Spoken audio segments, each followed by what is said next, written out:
Ladies and gentlemen, welcome back to the channel. What do we have here? This is a bit of an unusual one for the channel. I've only worked one piece in the past. This is some Mexican fire opal. You might have seen a small piece in the recent giveaway that I did, but that piece was a little bit more like the past one. So the previous one I cut, so this one had a little bit of precious opal in it. Just on like an outer skin, and then the interior was a bit more of a standard crystal. So that hazy area there had a bit of precious opal in it. This one I carved on the channel a long time ago. You might recognize it from that angle because I thought it was a bird's head. But today, instead of doing one that's just a pure piece of crystal, we're going to go for this one. This is a lot more common. You can get these kind of pieces all the time. It's got this host material, this crust on it. Now I'm keeping it in water. I got it when it was in water. I believe this is from a jar that Mike sent through a long time ago. He's been working on some wonderful stuff lately and I've had the pleasure of seeing it. But I want to work on a piece like this. Typically what will happen is you won't want to remove all of this. You could, but if you look from this angle here, you can see it's a pretty small piece once you get rid of all of that. So instead what we're going to do is I'm going to try to shape this and make it look a bit more like an eye, rather than have all of this sticking out here. So just gonna round it up, give it a nicer shape, smoothen all of it out. I'm gonna try to smoothen and try to get as close to a polish as I can, even on this host material. From here, hopefully it'll look a little bit more like an eye rather than this jagged mess. If I bring it out of the water, you might be able to see that a bit clearer. Yeah, see how it comes to this massive point here? We're just gonna try to even all that out and yeah, just end up with a nice little eye looking thing. A lot of the time people shape this up into an egg, and typically there's a lot more of this host material and then just a tiny little bit of the Mexican fire opal inside. And I do believe it's fairly stable if you polish it up before you dry it, similar to Ethiopian opal. But at the same time, I'll probably just keep it in water once I've finished rounding it all up and smoothing it out. There's a little bit of an inclusion here in the opal section as well that I want to try to clear out. So let's spin up the flex shaft and see how we go. That man is a liar. So instead of doing an egg carving, I actually end up cabbing this one. Or at least pretty close to cabbing, not quite. It's still a free form. But you can see here, I was a little bit scared of this stone. I don't work this material very often. I've only worked a couple of pieces. So I whipped out the 600 grit. It's better to be safe than sorry. And I whipped out the 600 grit, rubbed it across the face of the opal and went, wow, that's pretty hard. And then I rubbed it along the back here, and as you can see, the burr is a little bit dirty, and if I'm pushing hard like I am now, it's not really doing much. This stuff is hard as a rock. So it is definitely not a 600 grits into diamond burr kind of job. You can see here, I'm looking at it, reassessing it and going, I've got a fair bit of material to remove. It is probably going to take approximately 15 hours with this burr. So I do have to sub it out, but I just wanted to test a few different areas. I could see that there were whitish kind of matrix parts, and then there were brownish ones. I thought it would be a lot muddier than it was, and yeah, I was just super wrong.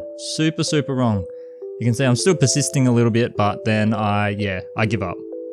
So we're going to give up on that one, and we are going to definitely switch over, but first I just wanted to check on this little inclusion part. The opal is definitely softer than that host rock. You can see there, I've already made a little bit of a dimple, but it was going to go way too slow. So instead, switch over, 80 grits into diamond, have a look at this thing. Wham bam, it's straight through. So now the water is going insta-cloudy, I'm removing a lot of material really quickly, and I even hit the front surface of it.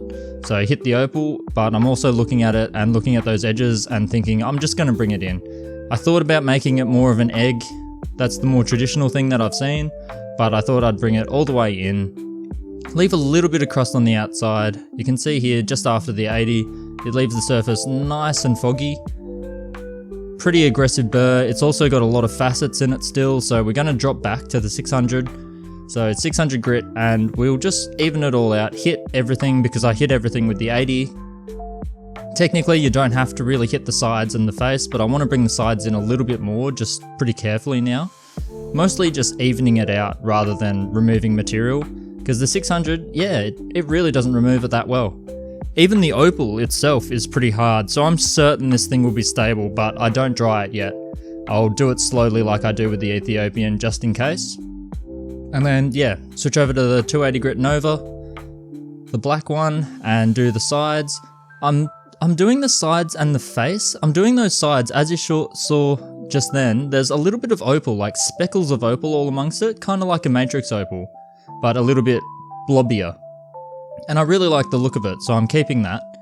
And yeah, just hitting all of the surfaces. And then of course, after the 280, we're going to do the classic. We're going to do the 600, 1200, 3000, and then cerium oxide for this one, because I'm just focusing on polishing the opal face rather than the sides. If I was going to do the sides, I would actually use an aluminium oxide. It's really hard material. I think the cerium oxide would do very little on the outer edges and the back. So definitely, if you're thinking of polishing the Mexican fire opal with its host stone, definitely go with the aluminium oxide. You can use it on the face of the opal, you can use it on the sides. It's I think it's a better bet.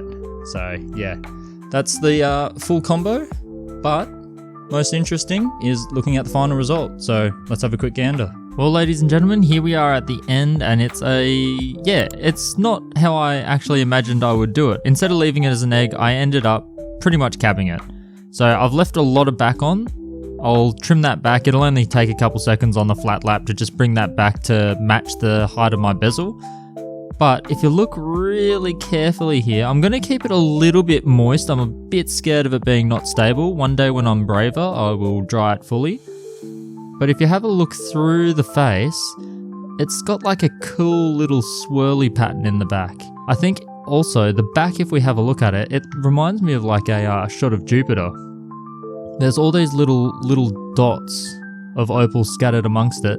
So if I were to bezel set this, I'd want to do it with an open back and then give this a quick polish as well.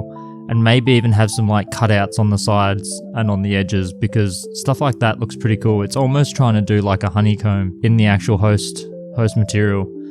A whole bunch of little spots of it, but I haven't polished this back part up. It's drying off now and you can see it's it's pretty porous, but I still think I can get a pretty good shine on it.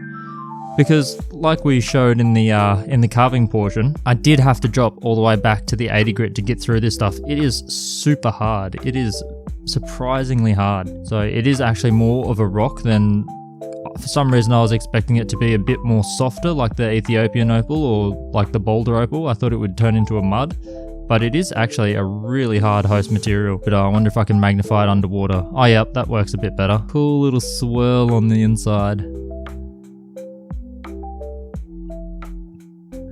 It'd be an absolutely terrible inclusion that's impossible to get rid of if this was coming in. If we were carving into the opal from this side, it would be absolutely impossible, but this way it looks really cool. I'm a huge fan of that little circle. But that's a little piece of Mexican fire opal. If you look for it yourself online, you'll probably see a lot of it faceted. If it's the pure crystal, then a lot of the time it just gets faceted. We do a lot of this cabbing because then you can roll the color across the surface, and with Australian opal, it's or any precious opal, it's really nice to play with.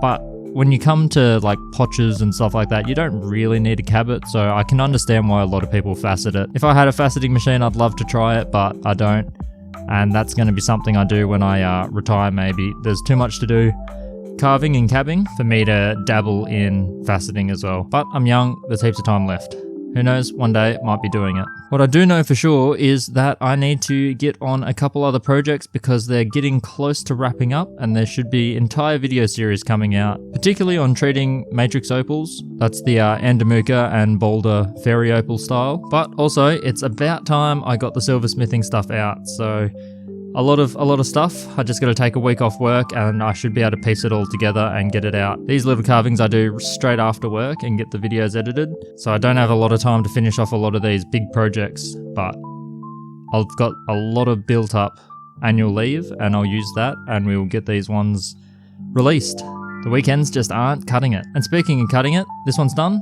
Got to move on to the next one. Catch you guys.